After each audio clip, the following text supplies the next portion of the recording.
गर्मियों की छुट्टियों में तीन दोस्त सक्षम, ईशानवी और प्रिशा अपने दादा दादी के गांव घूमने आए। गांव के लोग अक्सर एक पुराने महल की कहानियां सुनाते थे जो जंगल के भीतर कहीं छिपा हुआ था। कहते थे कि महल में एक अनमोल खजाना है, लेकिन वहां तक पहुंचना बेहद खतरनाक है। एक दिन सक्षम ने कहा, हमें इस महल का पता लगाना चाहिए, यह हमारा सबसे बड़ा रोमांच होगा। ईशानवी और प्रिशा ने थोड़ा डरते हुए हामी भरी।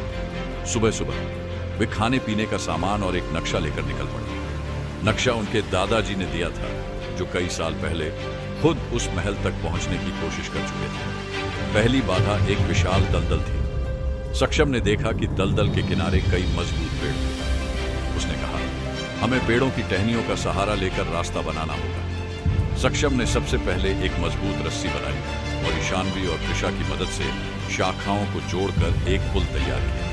उन्होंने धीरे धीरे दलदल पार किया। आगे चलकर उन्हें एक गुफा मिली जिसमें बहुत सारे चमगादड़ थे।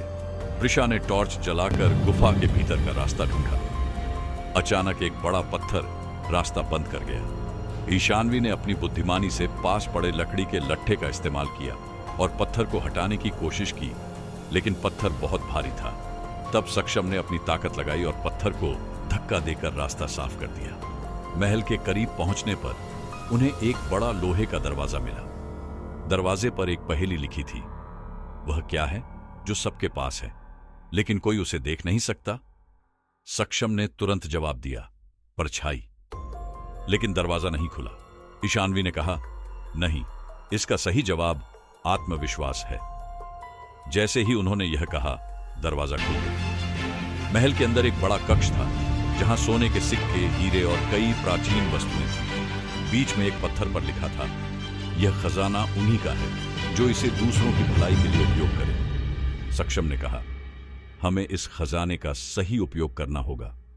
तीनों दोस्तों ने खजाने का कुछ हिस्सा लिया और बाकी को वहीं छोड़ दिया। गांव लौटकर सक्षम ने अपनी योजना समझाई। उन्होंने खजाने का उपयोग एक स्कूल और एक अस्पताल बनाने के लिए किया।